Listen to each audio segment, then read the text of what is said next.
Opa, tudo bem, pessoal? Então vamos dar continuidade aí ao nosso curso, né? A aula de hoje a gente vai falar sobre a relação entre eficiência e equidade, tá? Essa aula, na verdade, eu até fiquei um pouco na dúvida se eu ia passar ela para vocês ou não, mas ela é, na verdade, um fechamento do que a gente viu até agora, né? Por que eu fiquei na dúvida? Bom, porque tudo que a gente viu, essa discussão, ela estava por trás, né? Tudo que a gente viu lá de eficiência de Pareto, tudo mais, que a gente vai dar uma relembrada, mas tudo que a gente viu estava por trás esse trade-off entre eficiência e equidade, né? Mas eu achei interessante trazer isso mais à tona e deixar bem claro, assim, do que a gente está discutindo aqui, porque eu acho que no transcorrer do curso, principalmente quando a gente for falar lá de gastos públicos, eu acho que isso aqui vai ser bem. É bem importante que deixe isso aqui bem claro, tá? Para que daí cada um tenha lá a sua opinião na nossa discussão que a gente vai ter lá para frente, tá? Bom, então vamos lá. Né? O que a gente viu até agora? Né? A gente estava estudando lá a economia do bem-estar e a gente definiu os dois teoremas do bem-estar. Então, o primeiro teorema dizia que o equilíbrio de uma economia de mercado ele é Pareto eficiente. Ou seja, no equilíbrio de uma economia de mercado é impossível, né, encontrar uma alocação que melhore o bem-estar do indivíduo sem piorar o outro. Então, o que eu estava querendo dizer é que, olha, numa economia de mercado, eu estou trabalhando sempre ao longo da minha fronteira de possibilidades de utilidade. Tá bem? Porque é aqui que é impossível melhorar um sem piorar o outro. Tá tranquilo? Só que é o seguinte, eu também disse para vocês que, olha, nesse primeiro teorema do bem-estar, nada tem a ver com distribuição, né, com equidade. Aqui eu posso ter um equilíbrio que o indivíduo tenha tudo, de todos os bens, e os outros não tenham nada. Tá bem? Então aqui não tem preocupação nenhuma com equidade. Né? Eu posso ter essa situação que o indivíduo tem tudo e o outro não tem nada, e mesmo assim ser uma alocação eficiente de Pareto. Bem? Aí então veio o segundo teorema do bem-estar, que dizia o quê? Bom, o governo pode pegar e redistribuir as alocações, as dotações iniciais lá da Caixa de Edford, né? Pode redistribuir aquela dotação inicial e fazer com que a economia, sozinha, né, ela acabe podendo gerar qualquer um dos pontos lá da minha curva de contrato, ou seja, qualquer um dos pontos de que são eficientes no sentido de Pareto. Tá bem? Então o que isso aí faz? Né? Já começa a botar a equidade aí no esquema, né? Poxa, se eu acabei, a minha economia, né, culminou num ponto em que o indivíduo tem tudo, o outro não tem nada, poxa, o governo pode pegar, fazer a redistribuição inicial e gerar uma alocação mais equitativa. Só que é o seguinte, pessoal, essa noção de que o governo pode fazer a redistribuição inicial, ela é, na verdade, irreal. Né? Que esse que é o detalhezinho que eu esqueci de dizer para vocês, né? Na verdade, isso não existe. Né? Como é que faz uma redistribuição inicial lá das dotações? Volta para Adão e Eva? Como é que funciona isso? Dá maçã para outro cara? Né?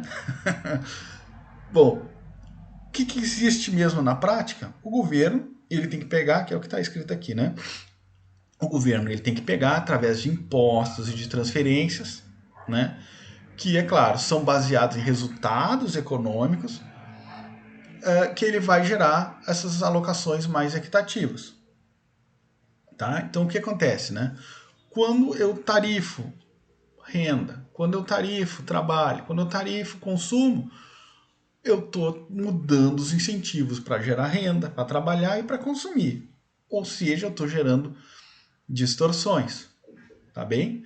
Então, o que acontece? Na realidade, existe conflito entre eficiência e equidade. Né? Então, se eu faço a realocação lá das riquezas iniciais, realmente, aí a economia pode chegar a qualquer ponto de equilíbrio eficiente de Pareto. Então, parece que não existe esse trade-off. Mas como eu estou, na verdade, o governo, né, tarifando resultados econômicos, renda, trabalho, consumo, eu estou gerando distorções. Tá bem? Ou seja, aqui, no mundo real, existe trade-off entre eficiência e equidade. Tá tranquilo? Então, Para a gente ver melhor o que isso significa, vamos pegar um exemplo aqui, né? Uma economia possui 50% da população incapaz de trabalhar, né? E aí vamos pôr lá coronavírus, né? Então 50% da população é de risco, então eles não podem trabalhar, ganham zero, tá? E os outros 50%, esses são capazes, são imunes ao coronavírus, então eles vão para o mercado de trabalho e eles ganham 100, tá? Então numa economia de mercado, o que vai acontecer? Eu vou ter os indivíduos incapazes de trabalhar ganhando nada e os capazes ganhando 100. Tá? Simples assim. Só claro que eu estou gerando uma desigualdade máxima também, né? Então, para eu tentar trazer isso aqui para uma realidade mais igualitária, eu posso usar lá o meu segundo teorema do bem-estar, que diz o seguinte, né? Caso não tenha nenhuma falha de mercado, né? Não tenha assimetria de informação, a informação é perfeita, tá? O que acontece? O governo ele vai distinguir quem é incapaz de quem é capaz de trabalhar. Então o que ele vai fazer? Os capazes de trabalhar, ele tarifa. Tá? Então, por exemplo, os capazes aqui ganham 100, né? Os capazes que estão trabalhando ganham 100. Então eu pego todos os indivíduos que são capazes e eu tarifo eles em 50. Quando eu tarifo eles em 50, eu pego esses 50 e transfiro para os incapazes de trabalhar. E aí eu tenho uma economia onde todos os indivíduos ganham 50 reais. Tá bem? É a igualdade máxima aqui. Só que, claro, né, pessoal? Vai ter gente que é capaz de trabalhar que não vai estar trabalhando. Só que como o governo aqui ele é capaz de distinguir o A do B, ele tarifa os 50 menos mesmo do cara que é capaz de trabalhar e não está trabalhando. Porque aí o indivíduo ele se força, ou seja, ele tem um incentivo a começar a trabalhar. Ele é capaz, pô. Né? Porque, claro, se o cara que é capaz não estiver trabalhando e for tarifado, ele vai ter lá menos 50. Ele não pode ficar devendo, ele não quer ficar devendo. Então ele vai trabalhar para justamente ter pelo menos os 50 lá. Tá bem? Então eu teria todos os indivíduos aqui ganhando 50 e os capazes que não estão trabalhando, pelo menos eu dei um incentivo para eles a trabalhar. Tá? Só que acontece no mundo real? No mundo real, o governo ele não distingue quem é capaz e não está trabalhando do cara que é incapaz de trabalhar. Então o que o governo faz? Ele tarifa quem está trabalhando. Ele tarifa, né, que ele vai tarifar quem está trabalhando, vai tarifar quem gera renda, vai tarifar quem consome. Tá? Então aqui para o nosso exemplo, o que o governo faz? Ele tarifa 50 reais de quem está trabalhando e transfere para quem não está trabalhando. Porque ele não consegue distinguir quem é incapaz de quem é capaz, só que não está trabalhando. E aí percebam que ao tarifar quem trabalha, ele tira o incentivo de trabalhar. Não é verdade? Poxa, o cara que não está trabalhando, o cara que está trabalhando vai te perguntar, pô, por que eu estou trabalhando se eu podia não trabalhar e estar ganhando a mesma coisa? Não é verdade? Então o que acontece? Ele tirou o incentivo ao trabalho. Tá? Então, o que isso significa, né? Bom, significa que a eficiência com a qual transferimos recursos de um grupo para o outro interfere na eficiência econômica. Então, olha só, na minha situação de formação perfeita, né, ou seja, eu distinguindo quem é capaz de quem não é capaz, eu tenho essa curva em roxo aqui, né? Então eu teria a situação máxima de bem-estar, tá?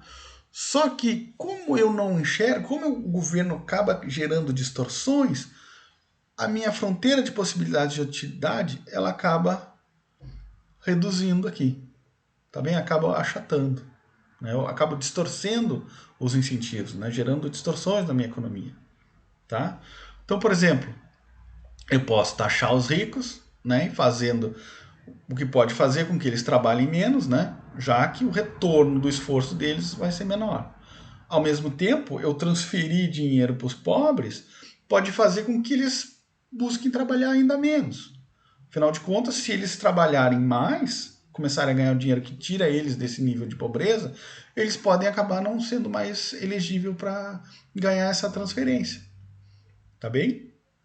Então o que acontece? O papel do governo aqui na economia, a intervenção do governo, né, ela acaba gerando distorções. Tá tranquilo? Acaba achatando aqui a minha fronteira de possibilidades de utilidade. Tá? Bom, e aí como é que a gente mensura em economia essa relação entre eficiência e equidade, né? Como é que a gente faz isso? Bom, a gente utiliza o que se chama de função de bem-estar social. O que é a função de bem-estar social? Nada mais é do que uma função que combina todas as funções de utilidade dos indivíduos, né? Então vai ser análogo aqui às funções de utilidade da teoria do consumidor. Então é a mesma coisa, só que eu estou agregando todo mundo junto, tá? Aí eu vou ter, a gente vai falar aqui de duas funções, né? A primeira é a função de bem-estar utilitarista, que o que ela fica, de que cara que ela tem, né? Ela é o somatório das utilidades de todos os indivíduos da minha economia. Percebam que aqui, como é o somatório de todo mundo, eu não estou distinguindo aqui se o cara é pobre ou se o cara é rico. Entendeu? Eu estou somando as utilidades de todo mundo. Tá? Para fazer aí um juízo de valor, se eu estou em melhor situação ou pior. Tá bem? Que é isso que eu vou estar interessado quando eu uso função de bem-estar de utilidade. Tá tranquilo? Bom, então eu não distingo quem é pobre e quem é rico. Só que, percebam o seguinte, vocês lembram do conceito de utilidade marginal decrescente, por exemplo, aqui do consumo ou da renda, como queira? O cara que consome pouco, ele vai ter uma utilidade marginal bem alta. O cara que consome muito, ele vai ter uma utilidade marginal mais baixinha, né? Lembra lá a função de utilidade, ela é crescente, mas a taxas decrescentes. O cara que tem muito, a variação é bem pequenininha aqui. E o cara que tem pouquinho, é bem grande o pulo da utilidade marginal, né? Então, olha só, se eu transferir do cara que tem muito para o cara que tem pouco, como o cara que tem pouco tem utilidade marginal bem mais alta, eu estou melhorando o bem-estar da minha sociedade como um todo. Também, ou seja, a função de bem-estar utilitarista, ela vai induzir a redistribuição de renda. Tá bem? Quem tem muito vai passar para quem tem menos, e isso vai melhorar o bem-estar da minha economia. Tá tranquilo? Aqui está só a carinha, como é somatório, né? Aqui está só a carinha da minha função de utilidade. Tá? Substitutos perfeitos, para quem está estudando Prampec aí. Tá? Bom, e eu tenho também a minha função de bem-estar Rawlsiana, né? Que é a função minimax, que se chama. Né? Então, o que o Rawls aqui em 1971 disse? Né? Olha, ele diz o seguinte, uma sociedade, o bem-estar de uma sociedade tem que ser julgado por aquele que tem menos. Tá bem? Então, o que está acontecendo? Por isso que é o mínimo aqui, né? O mínimo das utilidades, do 1 até o enésimo carinha da minha sociedade aqui. Né? Então, o cara que tem menos é que vai dar a ideia de bem-estar da minha sociedade. Então percebam que como é voltado para o cara que tem menos, poxa, eu sou ainda mais redistributivo do que o utilitarista, né? Porque eu tô dizendo assim, olha, tarifa todo mundo que tem dinheiro aí, que tem mais do que o cara que tem menos, e transfere, faz uma redistribuição bem grande, transfere para esse cara que tem menos para ele melhorar a situação da minha sociedade. Entendeu? É isso que vai ter a função de bem-estar Rawlsiano, né? E vai ser essa carinha aqui, né? Os complementares, perfeito, pé esquerdo, pé direito. Né? Vai ter esse formato aqui, tá? Só que é o seguinte, né, pessoal? Tem algumas críticas de eu estar usando a função de bem-estar social para analisar o bem-estar da sociedade, né? A primeira delas é a comparação interpessoal. Né? Então, olha lá. Função de bem-estar social assume que há uma maneira de medir a utilidade individual e também de compará-las entre os diferentes indivíduos. Bom, aí vocês têm que lembrar qual é o objetivo de uma função de utilidade que a gente usa em economia. Né? Lembra lá? A utilidade ela é ordinal, ela não é cardinal. Ordinal de ordenar as preferências. É para isso que serve a utilidade. O cara que tem mais, por exemplo, me gera 10 de utilidade, o outro me gera 9, então o que tem 10 é preferível. Agora, em momento algum, a função de utilidade vai diferenciar, por exemplo, assim, ó, o cara que é o 9 é melhor, o 10 é melhor que o 9. Agora, o 1000 também é melhor que o 9. Tá bem? É só uma ordenação das preferências. Ele não me diz assim, uma questão de um indivíduo diz que ganha 9, o outro diz que ganha 12, né, de utilidade. Ela não tem essa preocupação de ser cardinal, é só para ordenar. Cada indivíduo ordena suas preferências. Tá bem isso, pessoal? Então aqui, quando eu uso uma função de bem-estar social, eu estou agregando todo mundo. Então o que acontece? Eu estou, de certa forma, fazendo essa comparação que não é para isso que a função de utilidade serve. Então, por exemplo, assim, ó, como comparar quanto um perde e outro ganha? Então vamos dizer assim, ó, o cara que está em pior situação é quem vai receber a transferência de renda, vamos supor. Então o que acontece? O cara pode dizer que eu tenho uma utilidade baixíssima, apesar de estar cheio de dinheiro no bolso. Tá? E ao mesmo tempo, olha lá, eu posso dizer que, olha, eu é que tenho a utilidade marginal mais alta, porque eu é que sei onde gastar. Em vez de gastar em cerveja e cachaça, eu vou gastar em comida. Né? Então, a minha utilidade marginal é muito maior. Transfiram para mim a renda. Tá bem? Então, quer dizer, utilidade é um conceito que tem a ver com as preferências, que ele é individual, busca só a ordenação de preferências. Não é bem para isso que a gente usa, né? Bom, e uma outra questão é como agregar as preferências, né? Então, vamos lá. É somar as utilidades de todo mundo, no caso da utilitarista, né? Então, que preferências que essa função vai representar, né? É difícil que tenha consistência das preferências, ou seja, todos os indivíduos preferem a redistribuição. Não é verdade isso.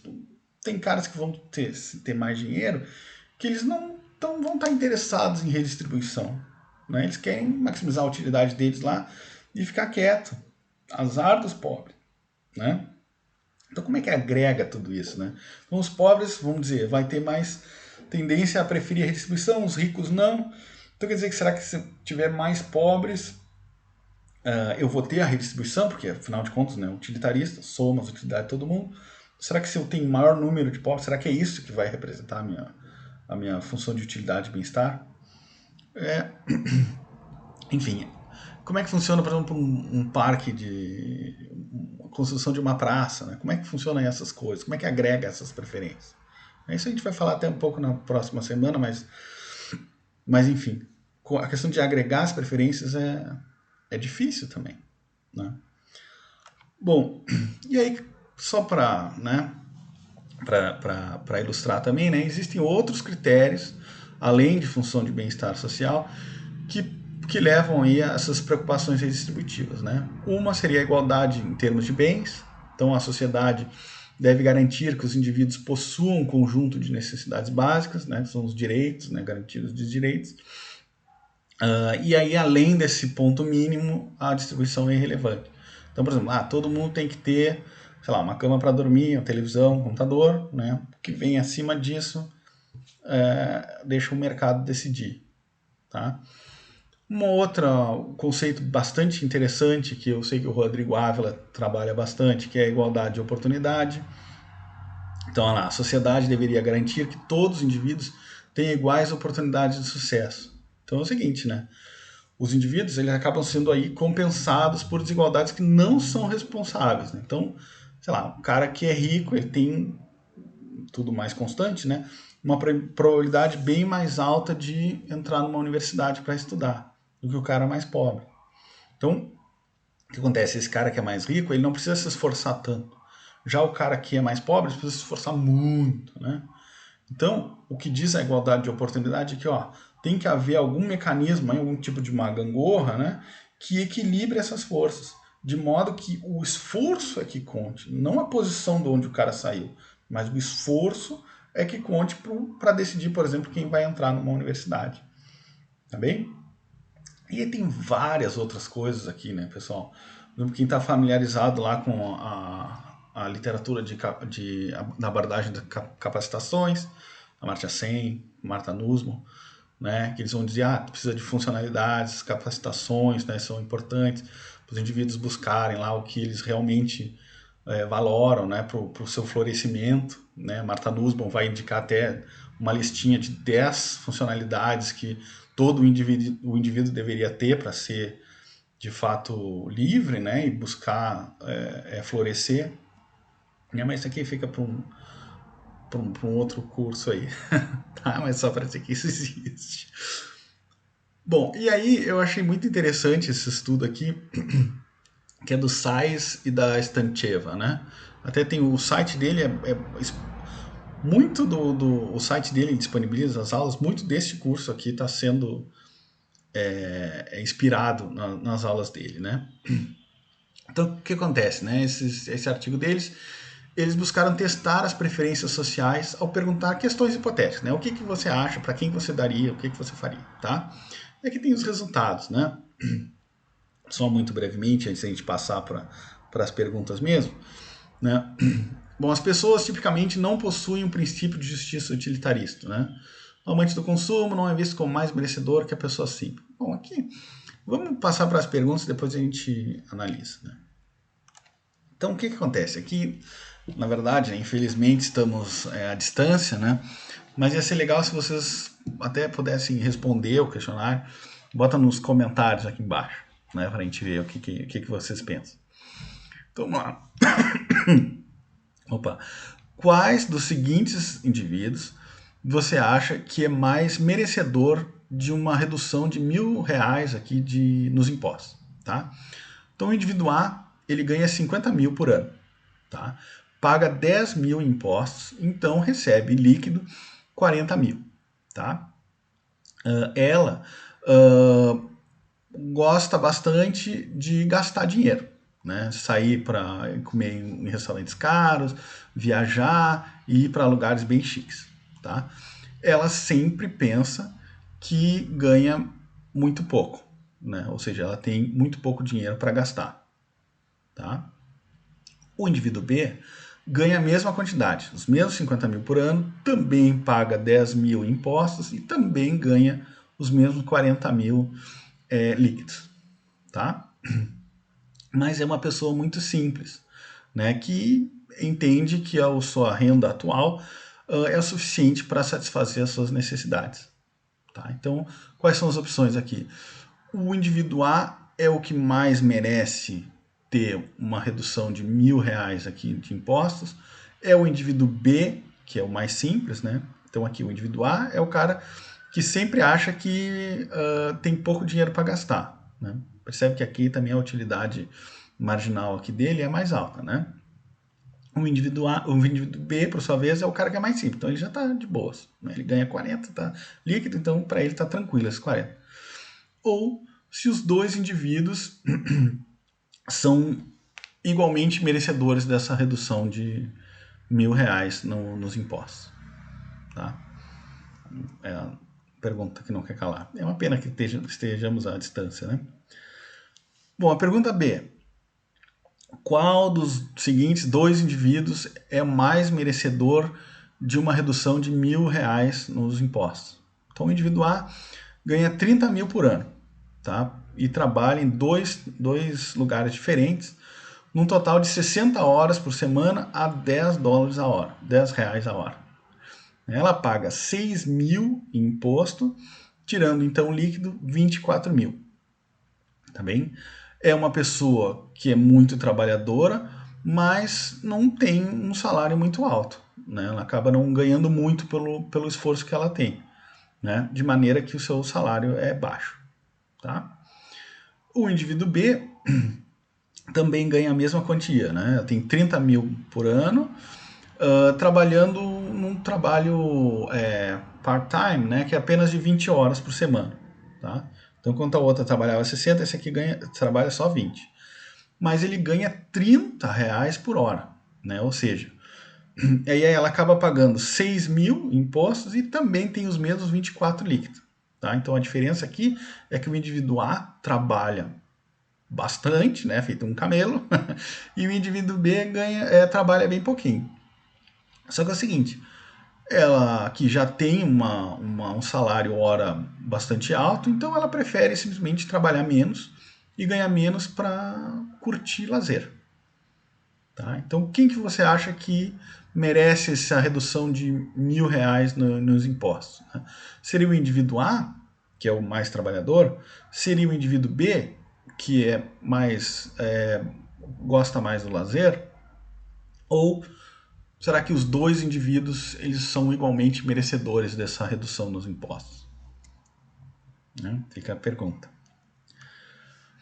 Bom, e aí uma terceira questão, e a última, né?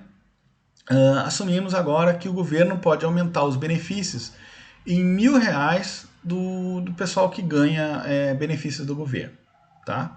Qual dos seguintes 4 indivíduos é o que mais merece US$ 1.000 a mais de benefícios? Tá? Aqui, vamos lá. O indivíduo A ganha aí 15 mil por ano de benefícios de invalidez, né? De incapacidade, de invalidez, né? Porque ela não consegue trabalhar devido a ser incapaz, né? Ou sua invalidez, né? E ela não tem nenhuma outra fonte de renda.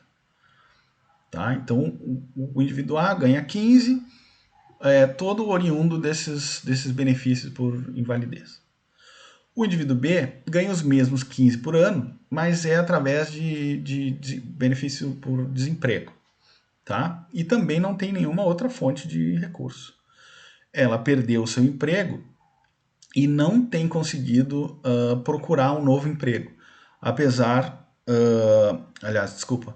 Ela perdeu o emprego, mas não consegue encontrar um novo emprego, apesar de estar procurando ativamente por um. Tá? Então, o que acontece? Ela ganha 15 por seguro-desemprego e ela não está conseguindo achar um emprego novo, apesar de estar procurando bastante. O indivíduo C ganha lá os mesmos 15 mil por ano, também por seguro-desemprego, também não tem nenhuma outra fonte de renda. E ela perdeu o emprego, mas não tem procurado uma nova posição. Tá? Porque ela acaba preferindo aí ganhar menos e não ter que trabalhar. Tá? Essa aqui gosta mais do lazer. O indivíduo D, né, ganha lá os 15 mil por ano em benefícios de bem-estar aqui, né, e de vale comida, né, também não tem outra fonte de renda. Ela não procura por trabalho porque ela gosta, para ela tá bom viver assim. Tá? Com esses benefícios, para ela aqui já tá tranquilo. Tá bem? Então, essa aqui não procura trabalho, porque tá bom. Tá?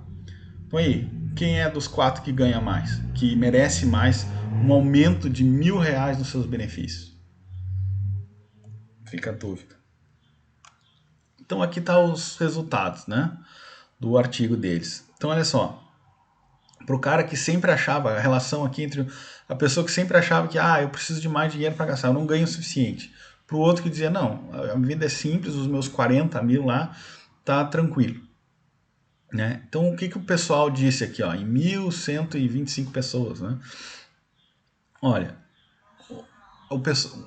quase todos aqui, quase 75% do pessoal que respondeu disse que, olha, tanto o cara que acha que ganha pouco, tanto o cara que ganha simples, os dois mereciam uma redução de R$ 1.000 nos impostos. No caso, é que em segundo lugar, né, o cara mais simples merecia. Então é indiferente com relação ao utilitarista, né, porque o cara que o amante ao consumo teria uma utilidade marginal bem maior de receber essa renda, né. Então o pessoal simplesmente não tem essa ideia utilitarista por trás. Né? A maioria é indiferente entre os dois ou diz que o cara mais simples é que mereceria. Na segunda pergunta, né?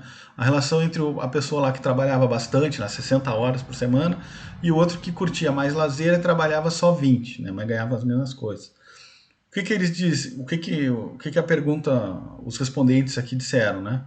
Olha, é independente do cara que trabalha bastante ou do cara que gosta do lazer em receber essa redução nos impostos. Né? Ou o cara que trabalha mais, ele acaba sendo mais... eu acho que é mais justo que ele que receba. Né? Então as duas posições aqui. Até achei curioso esse resultado. E, por último, né, a relação entre recebedores dessa transferência, e os aqui freeloaders é os sanguessugas, né? Então o que o pessoal disse, né? A pessoa aqui, ó, que é incapaz de trabalhar, né? Que tem ali, que é incapaz de trabalhar em função de uma deficiência, né? Ela foi designada como a mais merecedora por quase 60% do pessoal que respondeu. Seguido pela pessoa que está desempregada, mas que está procurando emprego. E aí, por último, aqui é o cara que recebe lá as transferências e tá de boas para ele, assim. Ele não precisa, nem procura mais trabalho. Tá? Bom, aí conclusões gerais, né? Aqui para fechar, né? As pessoas aprovam a redistribuição se sentem que as desigualdades são injustas, né? Mas suas visões sobre o que é justo são distintas. Então, olha lá. A redistribuição ela é apoiada quando as pessoas não possuem controle. Então, no caso, ter educação para crianças, seguro-saúde para os doentes, benefício de aposentadoria e invalidez, né? Para quem é incapacitado ou idoso para trabalhar. Ou seja, as pessoas tendem a apoiar a redistribuição quando é uma situação que lá elas são incapazes de trabalhar por uma situação que está fora do alcance delas, né? Então, no meu caso aqui, né, seguro de saúde para doença, educação para criança, né? A criança não tem dinheiro, né? Não trabalha, como é que faz, né? E no caso da aposentadoria. A redistribuição também tem menor apoio quando as pessoas possuem algum ou controle total da situação. Então é no caso, por exemplo, do desemprego ou ser de baixa renda. Aqui a redistribuição já tem um apoio menor. Porque desemprego a pessoa, poderia estar procurando emprego. Né? Claro que a gente vive numa realidade aqui diferente dos Estados Unidos, mas né, a redistribuição aqui tem um apoio não tão alto. Ou ser de baixa renda. A pessoa poderia estar buscando aí emprego também, buscando alguma maneira de sobreviver. Tá?